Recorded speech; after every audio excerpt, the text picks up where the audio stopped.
Pessoal, tudo bem? Boa noite. Sejam todos muito bem-vindos aqui à nossa live especial. Eu sou o professor Ricardo Calcini e nesse encontro mais do que esperado, nesse nosso segundo episódio, eu vou ter o prazer e a honra realmente de contar com uma das personalidades aí,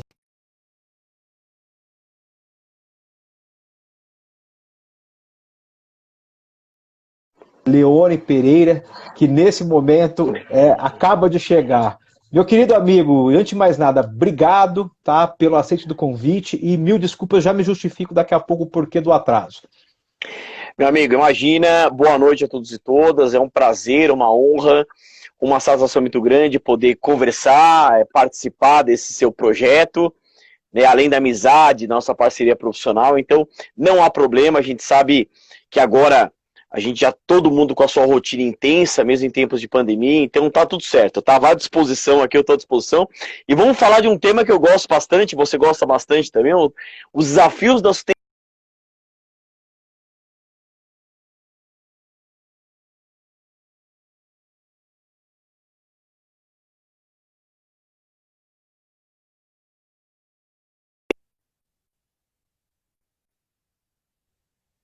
Desculpa, acabou cortando, acho que eu voltei agora. Agora voltou, agora voltou. Perfeito. Então, rapidamente, só Perfeito. para me justificar, gente, pedindo desculpas de antemão pelo pequeno atraso, o Leone não vai me deixar mentir publicamente porque foi convidado.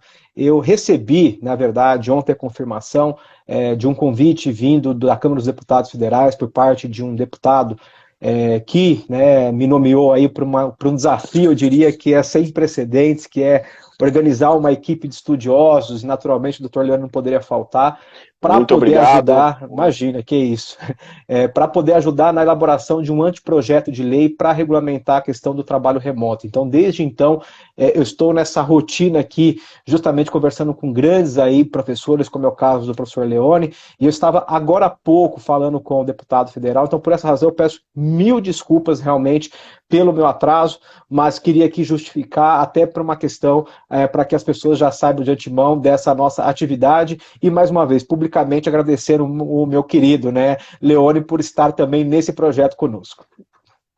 Meu amigo, eu agradeço, fico honrado com o convite. Você quase não estava trabalhando, né? Agora vai ter mais.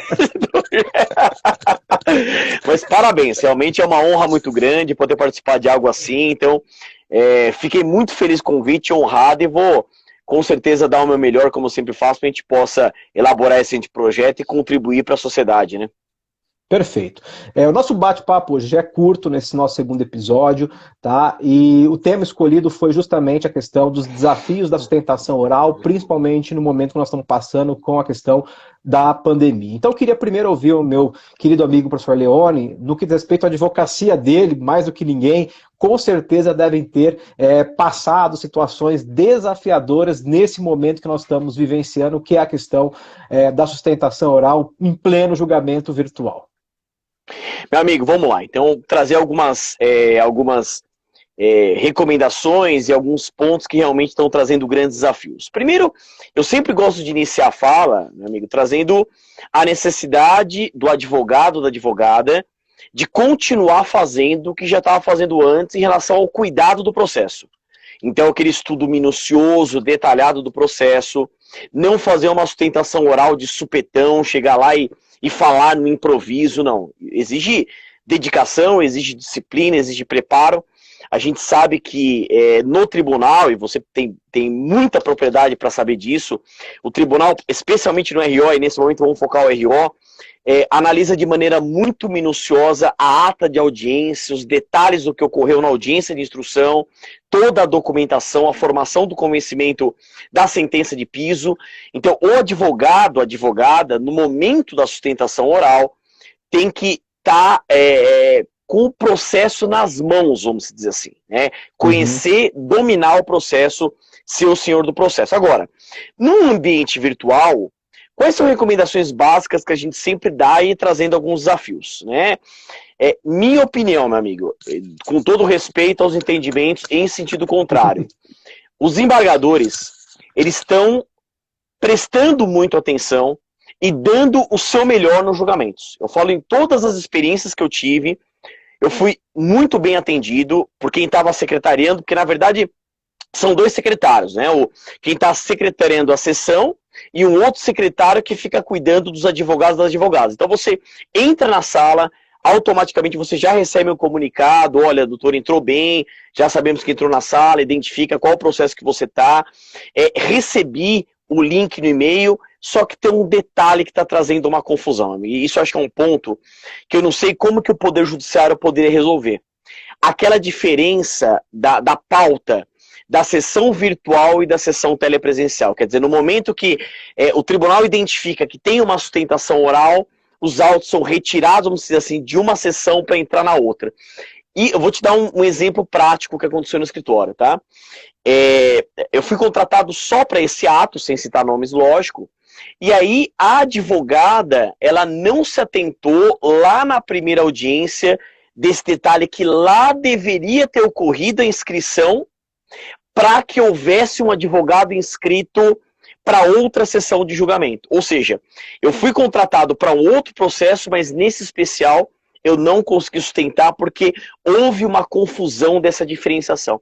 Eu acho que esse é um ponto, meu amigo, talvez que você poderia trazer também para diferenciar esse cuidado que o advogado tem que ter da diferença entre essa sessão virtual e a sessão telepresencial. E, naturalmente, lógico, tomar cuidado com o e-mail cadastrado, contato e tudo mais, mas eu acho que com os atos e portarias, eu falo com todo respeito, talvez isso ainda não está claro, meu amigo, essa diferença, e isso eu entendo que está gerando muita confusão. Tá, para quem está nos prestigiando, só para poder passar, então, essa visão institucional do tribunal, e não é só de São Paulo, para o Brasil inteiro. Nós temos basicamente dois sistemas hoje de julgamento, gente. Julgamento virtual, que vai ser aquele que não tem a presença do advogado, tá? E que é tudo feito de forma eletrônica, mais ou menos seria o julgamento supremo, que o pessoal está brincando agora, que é tudo pauta ali via PJE, e tem o julgamento via telepresencial, ou seja, com a participação do advogado com sustentação oral. Então, nesse momento que você recebe a intimação dizendo que seu processo foi pautado, naturalmente o advogado ele tem que ter aquele senso crítico para dizer, pera um pouquinho, eu vou sustentar ou não vou sustentar?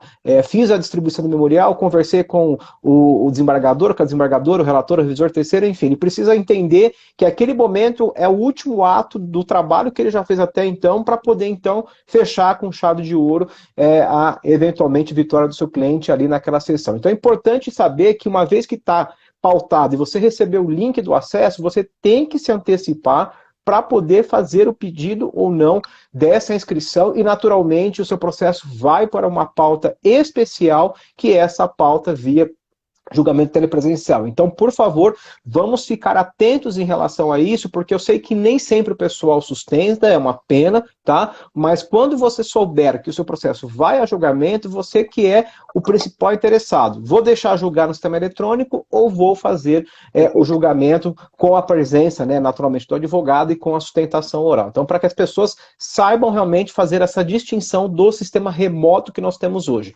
virtual e o telepresencial. Perfeito?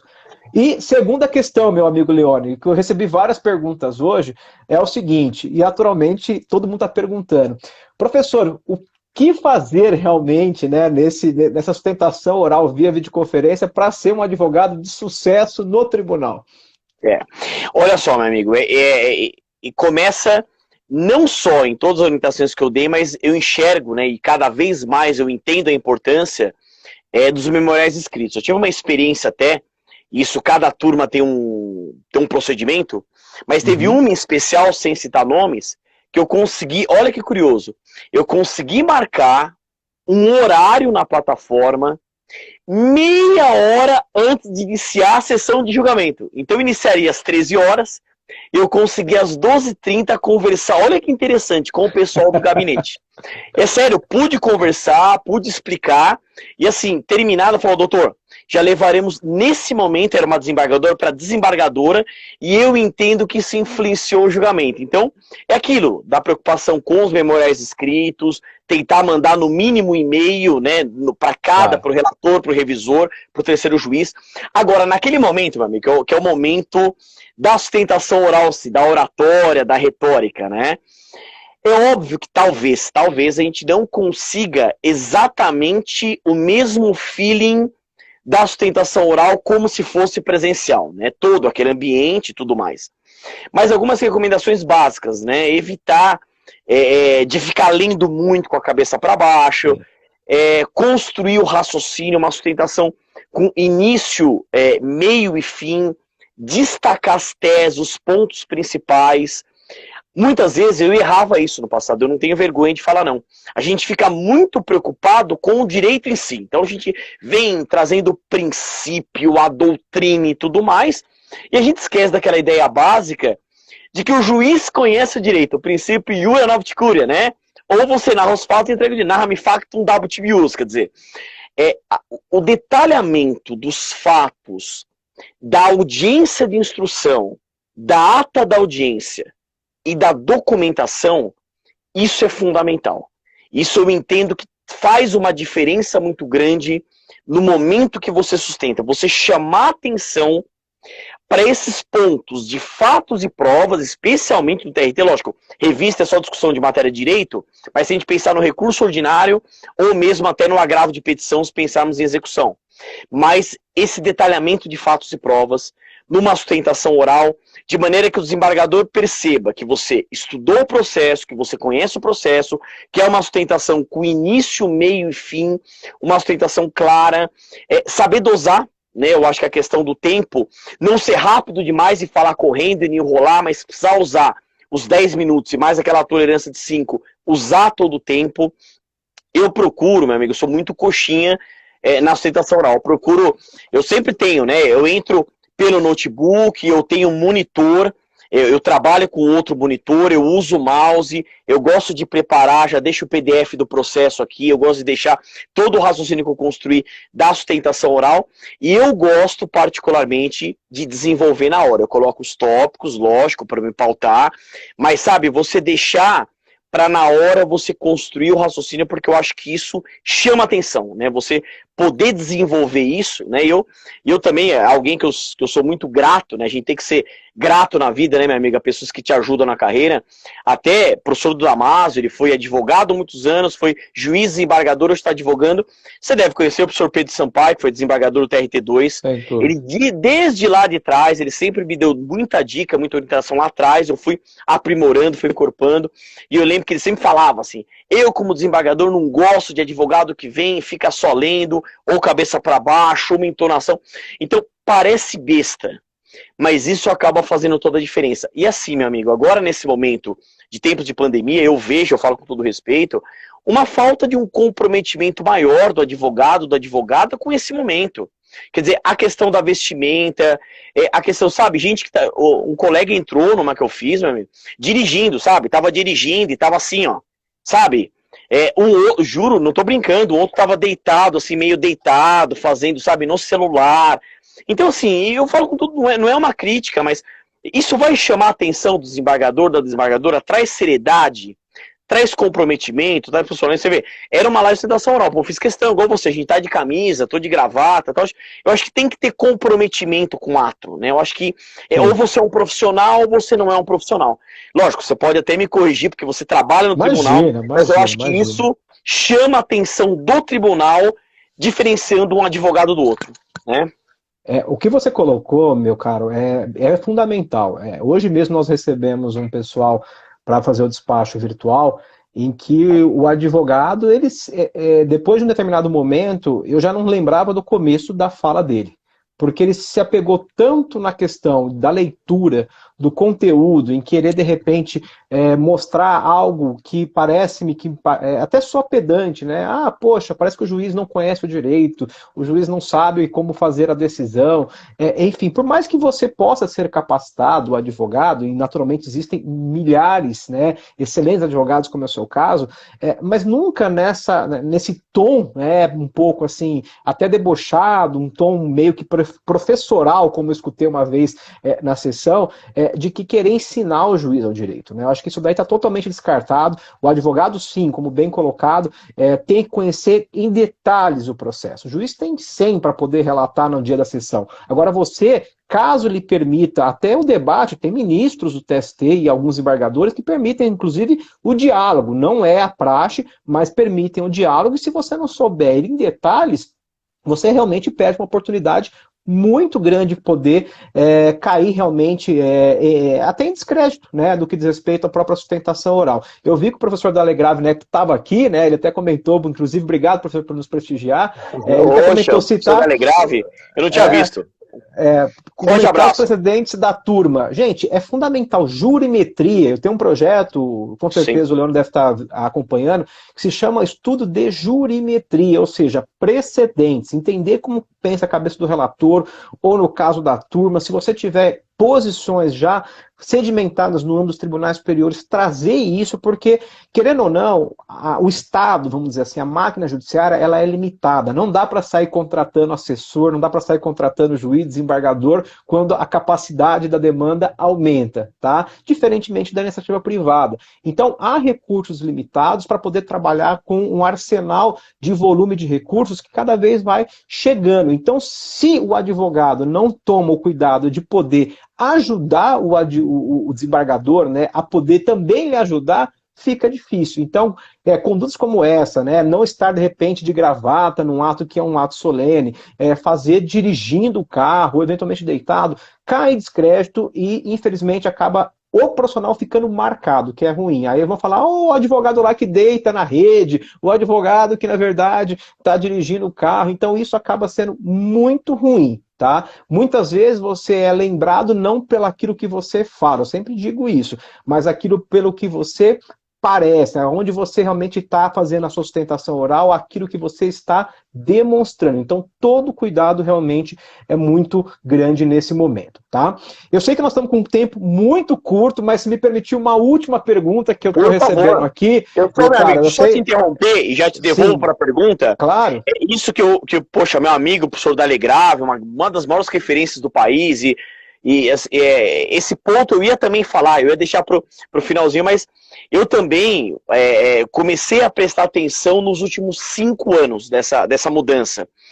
Você estudar o perfil da turma, estudar as decisões anteriores sobre aquelas teses que são objeto da sua causa, você trazer esse ponto, inclusive a turma, né, em julgado anterior, parecido com esse, você contextualizar esse ponto na sustentação oral, eu entendo que faz toda a diferença. Então, fazer um estudo do perfil de cada desembargador e do perfil da turma é fundamental. E esse trabalho, meu amigo Alcine, parabéns pelo trabalho, porque é um trabalho fundamental e com certeza vai auxiliar em muito a própria advocacia nesse sentido. Perfeito. Eu sei que você está com um compromisso agora. Não, mas vamos lá, 20 horas. Eu seguro, mas... permitir, então, um último questionamento, até para que as pessoas aqui tenham essa visão aí sobre o tribunal.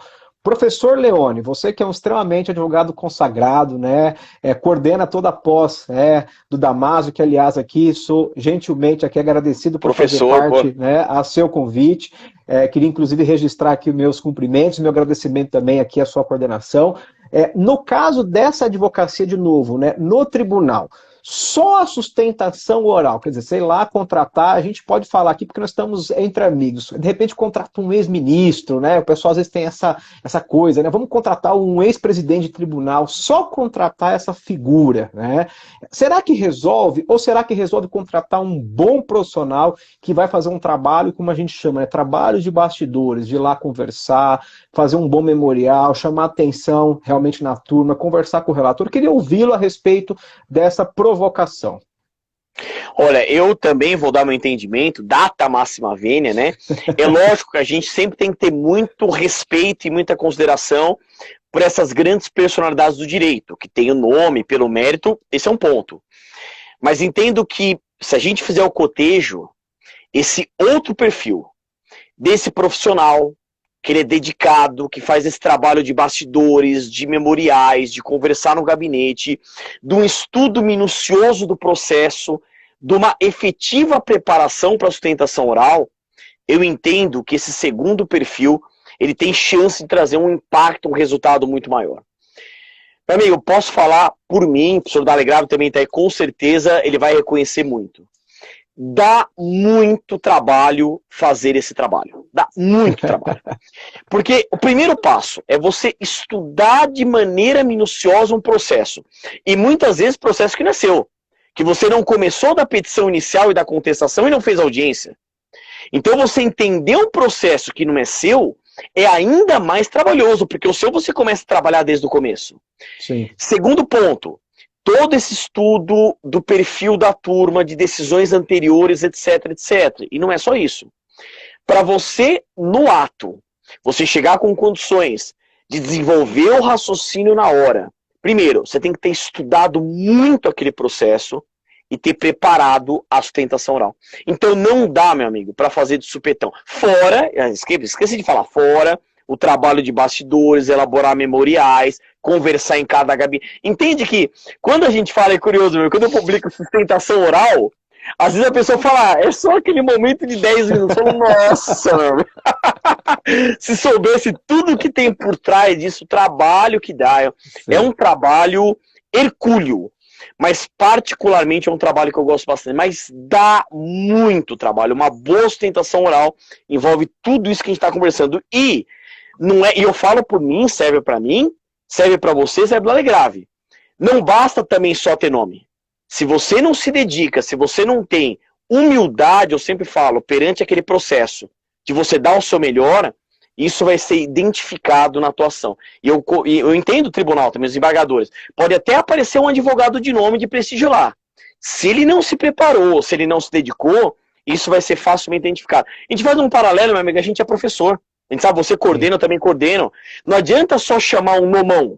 Se a pessoa não preparou a aula, se a pessoa não se dedicou, não adianta, ela vai ficar enrolando, vai ficar contando história lá, e realmente quem está assistindo vai conseguir identificar um perfil de repente vai um outro que não tem esse nome assim, que não tem, mas é alguém muito dedicado, que prepara a aula, que etc, pode ter um impacto muito maior. Então, isso eu sempre, nunca deixo de ter na minha mente. Não é porque você ganha nome, ganha projeção, que você pode perder essa humildade perante o processo e mais. A causa do seu cliente. A vida dele depende disso, né? Então, acho que essa responsabilidade a gente tem que ter.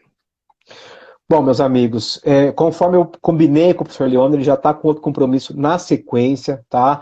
Eu quero agradecer realmente, não só ao amigo, mas ao grande professor que tá? Coordena toda a parte aí, da parte dos cursos do Complexo Damásio, né? E de novo, reiterando meus agradecimentos pelo convite de fazer parte do corpo docente. Um grande advogado, aliás, quando eu posso, né, eu sempre faço a indicação do professor Leone, porque acredito do trabalho e da seriedade que assim o faz, tá? E fica aqui o convite para que nós possamos nos encontrar aqui no programa Personalidades Trabalhista, comigo, o professor Ricardo Calcini, junto com a editora Mizuno, tá? E que vocês possam cada vez mais estarem conosco. Eu acabei de assumir a função aqui de coordenador editorial trabalhista, ou seja, estou responsável por esse desafio também, professor, para poder cuidar de toda a parte de publicação, de evento, notícias. Meu amigo, então, quase aqui... não está trabalhando, viu, amigo? Eu vou passar um pouquinho de serviço de escritório, quase não está trabalhando, vou passar um pouco de serviço para ocupar sua cabeça um pouco. Por favor, todos vocês que queiram desenvolver um projeto acadêmico, querem publicar um livro, querem mandar um artigo, querem participar de algum evento, querem estar conosco aqui, por exemplo, no programa Personalidades Trabalhistas, fique à vontade. O canal está aberto e desde já fica o convite para daqui 15 dias, quando nós estaremos aqui às 19h30, né? Porque eu já misturei o horário aqui, mas aqui nas quintas-feiras às 19h30. Professor Leone Pereira, muitíssimo obrigado pelo aceite do convite e parabéns pelo excelente trabalho. Obrigado. Primeiro, gratidão pelo convite da editora Mizuno. Também foram muito gentis comigo nas mídias sociais. Você, meu amigo, sem mais palavras, né? Porque realmente nós somos amigos e parceiros profissionais, então a admiração e a amizade só cresce, né, ao longo do tempo. Então, isso fico muito feliz, né? A vida realmente traz pessoas muito, muito queridas, né, pra gente. Você é um deles, que eu tenho muito carinho, muito apreço e muita admiração. Parabéns por todo o trabalho, não é porque você está aqui.